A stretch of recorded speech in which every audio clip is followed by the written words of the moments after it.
Ուսուլը ինձ համար ես պատիվ է ողջունել ձեզ Երևանում, Հայաստան Եվրոպական միություն գագաթաժողովի շրջանակներում։ Այսօր մենք ևս մեկ քայլով, որակապես նոր մակարդակին ենք բարձրացնում Հայաստանի և Եվրամիության in the European Union. Եվ պատմության մեջ առաջին անգամ Հայաստանի Հանրապետությունը և Եվրոպական միությունը անցկացնում են երկկողմ գագաթաժողով։ Մենք արդեն առիթ ունեցել ենք քննարկելու, որ այս նախադասությունը արդեն իր մեջ շատ մեծ և կարևոր իմաստ է պարունակում, որովհետև երբ որ մենք երկկողմ փոխադարձաբար այսօրվա գագաթաժողովը անվանում ենք առաջին գագաթաժողով, դա նշանակում է, որ ենթադրվում է նաև երկրորդ, երրորդ և հետագա գագաթաժողովների անցկացումը։ Ես կարծում եմ, որ այստեղ խնդիրը միայն անվանի մեջ է, այլև այն, որ մեր հարաբերություններում արդեն իսկ ձևավորվել է այնպիսի ծանրակշիռ օրակարգ, որը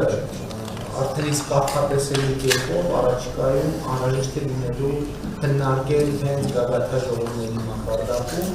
իհարկե դրանց արանքում ենթադրելով, որ անհրաժեշտ է ունենալ բավականին մանրամասն և ծավալուն աշխատանք, ինչը և մինչև հիմա արվել է։ Ես ուզում եմ ձեզ ողջունել Եվրամիության պատվիրակությանը, Եվրոպական հանձնաժողովի նախագահի և Եվրոպական միության խորհրդի նախագահի գլխավորությամբ այս պատմական իրադարձության առիթով մենք իհարկե նեղ կազմով արդեն առիթ ունեցանք քննարկելու հարցերի բավական լայն շրջանակ և ուրախությամբ եմ արձանագրում, որ մեր օրակարգի բազմաթիվ հարցերի վերաբերյալ մենք ունենք ընդհանրական դիրքորոշումներ և ունենք ձևավորված ըմբռնում, սա նշանակում է, որ պատշաճ մթնոլորտ է առկա, որպեսզի մենք կենտրոնանանք օրակարգի իրականացման, իրագործման վրա և նաև ուզում եմ շնորհակալություն հայտնել այս ընթացքում Եվրոպական միության մեզ ցուցաբերած աջակցության համար, մասնավորապես ժողովրդավարական բարեփոխումների և ինստիտուցիոնալ բարեփոխումների ոլորտում։ Ես բազմիցս առիթ եմ ունեցել ասելու, որ ժողովրդավարությունը մեզ համար հանգամանքների պատահական բերում չէ, այլ ռազմավարություն է, որը գիտակցաբար որպես որոշում որդեգրված է Հայաստանի Հանրապետության ժողովրդի կողմից, բայց նաև ուզում եմ էլի անդրադառնալ մի շատ կարևոր թեմայի, որի մասին խոսեցի նաև երեկ Հայաստանի աջակցման խմբի նիստի ժամանակ, իմ գնահատականն այն է, որ բոլոր այն բարեփոխումները, որ հնարավոր էր իրագործել հենվելով միայն քաղաքական կամքի վրա,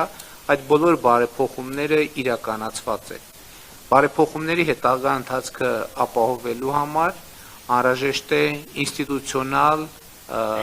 և օրենսդրական և փորձագիտական որոշակի ավելի մեծ ներդրում և այս առումով իհարկե Եվրամիության հետ մեր համագործակցությունը շատ կարևոր է և ես արդեն իսկ կարող եմ շնորհակալություն հայտնել մեր գործընկերներին այս հարցում մեզ աջակցելու համար, սկսած դատական իշխանության անկախության երաշխիքների հետ կապված խնդիրներից, շարունակած ամենատարբեր, այդ թվում հիբրիդային մարտահրավերների դիմակայելու հարցով, որը իհարկե նաև մեր օրակարգի խնդիր է։ Ես մի քանի անգամ էլ առիթ Եվրոպական միության և Եվրոպայում տեղի ունեցած քննարկումների ժամանակ առիթ ունեցել եմ տեսնելու, որ նաև ապատեղեկատվության տարածումը, ատելության խոսքի տարածումը սոցիալական ցանցերում և նաև երբեմն մամուլում ինքը խնդիր է նաև Եվրամիության շատ երկրների համար և մենք այսօր առերեսվում ենք այդ խնդրի հետ և իհարկե մենք հույս ունենք, որ այստեղ ևս Եվրոպական միությունը մեզ աջակցություն կցուցաբերի փորձի փոխանակման կամ այն գործիքները, որոնք արդեն ներդրվել են Եվրոպական միությունում, այդ գործիքների բովանդակության շուրջ ավելի մեծ հասանելիություն ենք ակնկալում Հայաստանի Հանրապետությունում դրանք կիրառելու համար։ Կրկին ողջունում եմ և շնորհակալություն այսօրվա պատմական իրադարձությունը համահեղինակելու համար։